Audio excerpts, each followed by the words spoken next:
Breaking news. In Japan, kidnapping and charging the spouse kidnapped with extravagant living cost, so-called child abduction business, is being a staple for divorce attorneys. Charges against this father, an actual child abduction victim, went up to as much as 430,000 yen a month. 5.2 million yen a year represents almost 1.5 times of average net salary in Japan. Wife and attorney happily enjoys unearned income. This, rather charged, is even backed by law enforcement instead. Absolutely ridiculous, isn't it? This is a real story of a father who is yet divorced but child abducted, unreasonably alienated, and in the end ripped off with fortunes. And this is not just Japan's but global issue, as numbers of children were abducted for good from rest of the world. Please save the children by spreading this video, tagging Amber Alert Japan. Mr. M, the victim, was living together with his wife, a full-time mother, and his 2 sons. As house chores were never her things. He has shared the chores from the very beginning, and also co-parented ever since his first son was born. However, she gradually became messy and started neglecting the house chores and her son. Because she frequently left her son crying out, and Mr. M working from home had to comfort him instead, they often got into a fight. Then, her parents overhear and come home to see Mr. M. Her mother was always like, "I want to adopt your son." a little off, and this time, she goes on. You are not saying what she wants to hear. Husbands are to shut the mouth, work like a dog, and just bring in money like ATM. Intimidates Mr. M.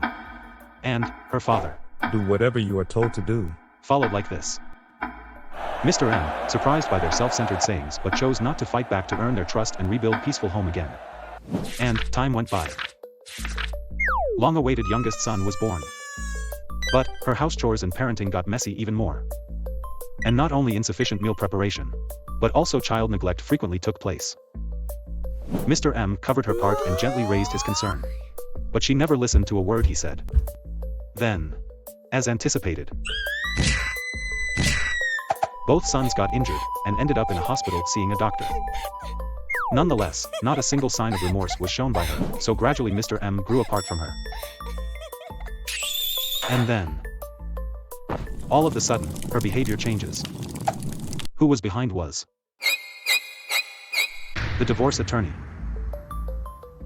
She interferes Mr. M's rest by repeatedly slamming bedroom door. And once confronted suddenly, Scary. plays the victim role. She also secretly starts taking pictures of the meal she prepared. And again, her parents storm into the house. Don't you dare let my daughter obey you.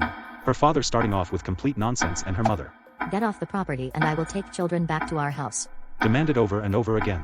Even Mr. M went off. I will never, ever let that happen. Fights back.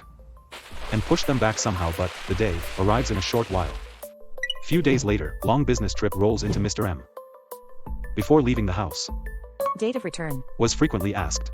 Feeling something is not right but still left for business trip. Then, he receives a call from his bank on the first night he got there.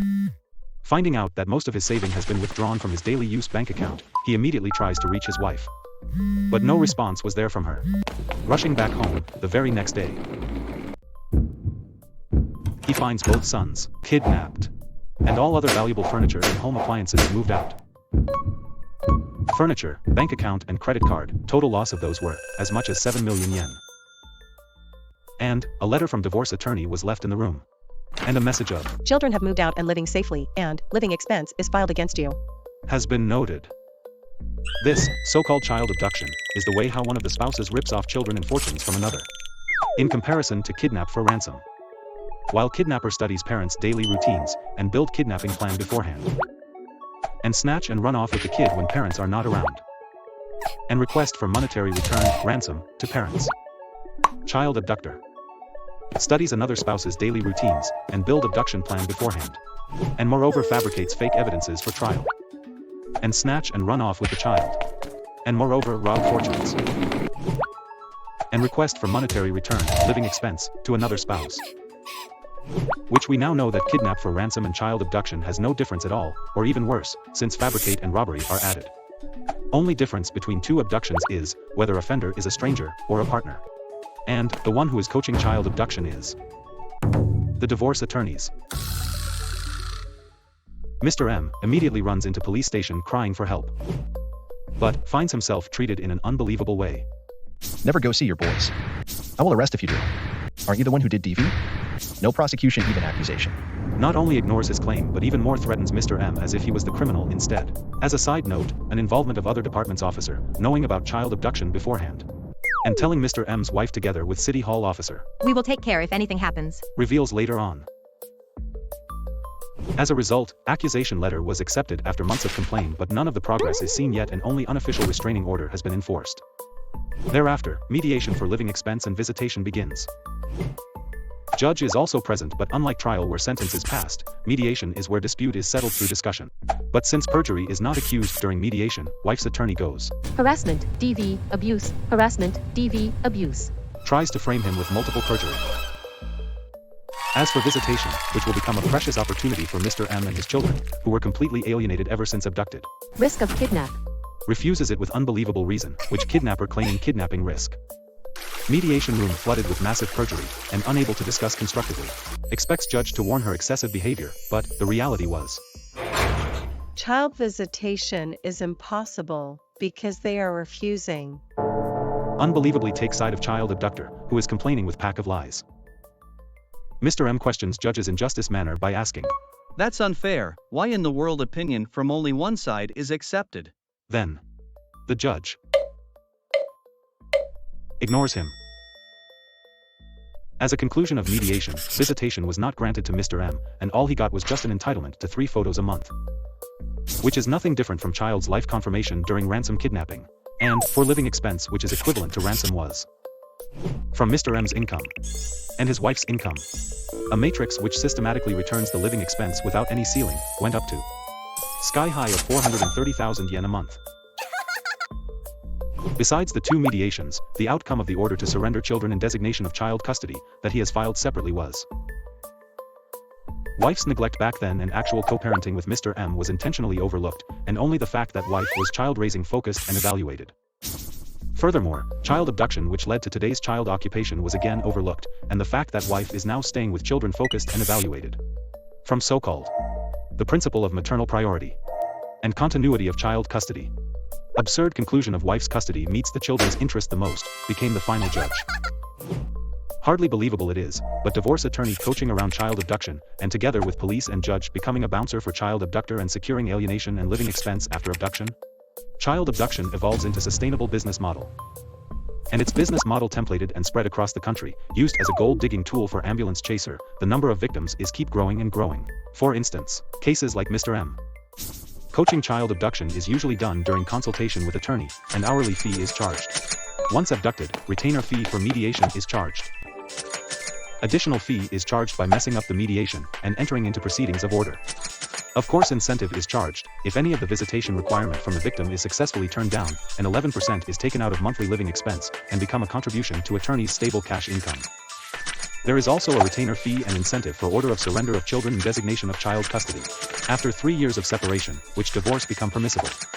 Mediation for divorce begins and retainer and actual fee is again charged. If mediation is successfully messed up and entered into divorce proceedings, during family court, high court and supreme court, retainer fee, actual fee and commission is charged. In the end, margin is taken out from the actual property division, and if 50 million yen is distributed, 2.75 million yen shall be charged and total simulation amount of 9.8 million yen goes into attorney's pocket. If margin is required from child support as well, 8.9 million yen is further charged over the time of 20 years, and becomes 18.7 million yen. Child abduction, pitch one word and become millionaire, or end up loser without it. Child abduction is an alchemy for attorney, which creates divorce out of nowhere, and quickly turn them into cash. Full-time mom, which huge living expense and property distribution is expected owing to their income gap, is an easy win, gold mine deal. Needless to say that divorce attorney, who coaches child abduction is to be accused, but the root of all evil lies in court's judgment. First, about judgment on child abduction. To begin with, accepting first abduction and convicting only subsequent bringback is not an actual description in the code. There is no distinction under Penal Code, and both kidnapping of minors, looking at overseas, imprisonment is imposed to first abduction as well. Back in 2005 at Supreme Court, finding first abduction innocent and subsequent bringback guilty was first sentenced. And it is because that succeeding judges put court's principle ahead of public disorder? Vicious circle of conviction rate-driven prosecutor avoids prosecuting. And in turn, discouraged police neglects arresting arises therefore. To eradicate child abduction business, court need to admit the mistake in the past, and vicious circle to be torn down. Next, about judgment on living expense. Under Civil Code, 3 duties of living together, cooperation, and assistance are imposed to married couple. Despite the violation of living together and cooperation, only assistance to still stand and become living expense obligation is not a fair judge. Duty of assistance should also evaporate, in conjunction with other 2 violations. As for living expense, it is described in the Civil Code as, share the expenses that arise from marriage, considering their property, income, and all other circumstances. In spite of that, only factor which is taken into account in the matrix now is, income. Moreover, it is, expenses that arise from marriage, such as child support and living cost like rent and food cost, which is to be shared. If the determinant is only the income and calculated, then it is not a share of expense anymore, but a distribution of income. Because court's operation goes way against the Civil Code and completely incoherent, even if large loan payment exists, all other circumstances is disregarded, so cases like falling into red after paying living expense can easily arise. Same goes for Mr. M, which his wife staying at her wealthy parents' place, financially supported by her own parent, and out-of-pockets payment close to none. If this was, expenses considering all other circumstances, living expense wouldn't have been 430,000 yen. Child abduction is coming out from a loophole of the code, which was created as a result of judges' mindless distortion. Courts, as they are not a legislative body, immediately needs to be stopped from twisting the code nor making their own rules, and beyond that, code written in super detail is needed, so that no judge's discretion may come into play. Currently, joint custody is discussed within Ministry of Justice, an amendment to family law for first time in 75 years. Revising sole custody, a century-old system, to joint custody is a groundbreaking amendment, but child abduction is happening right now, under marital joint custody. If none of the prevention is added, same tragedy of child abduction will repeat over and over again, even after post-divorce is amended to joint custody. However, according to the draft of Ministry of Justice, abductors child abduction, no penalty. Abductors fortune robbery, no penalty. Alienation after abduction, no penalty. Instead, for ransom demanding after abduction. Statutory lien, a superpower which allows immediate force recovery, is unbelievably granted to child abductors and incentivizing them even more. Amendment is taking turn for the worse. In order to eradicate child abduction, in addition to conviction of first abduction by adopting penal code appropriately, at least, these revisions need to be included to this time Civil Code Amendment. No payment of living expense to whom violated the duty of living together. And living expense to be a share of living cost required to maintain minimum standards of wholesome and cultured living. Abducted children to be immediately returned back to where they originally were. And parent who abducted to be suspended or lost with their custody. With all these amendments coming in, motivation for child abduction will finally go away, and it will die out over time. Lastly, other than the ministry's amendment, there is also an amendment draft proposed from the private sector. It is drafted by well-known attorney Kitamura, and a candidate from Japan Restoration Party, Watanabe, who is also a victim of child abduction, as an alternative for ministry's draft of toothless joint custody. Content is joint custody as principle, meeting global standard, and preventing child abduction. Please sign the petition as an alternative for ministry's toothless draft. P.S. Luckily Mr. M hadn't suffered, but misuse of support measures for DV victim is a common MO for child abduction. No matter it's faked nor fabricated, self-DV declaration without any fact check is unconditionally accepted. Even if child abduction victim requests certificate of residence, new address is sealed. Because the government leaves the faulty system unrepaired, it's falling into a DV fabrication forms, child abduction support. Immediate corrective measure is required.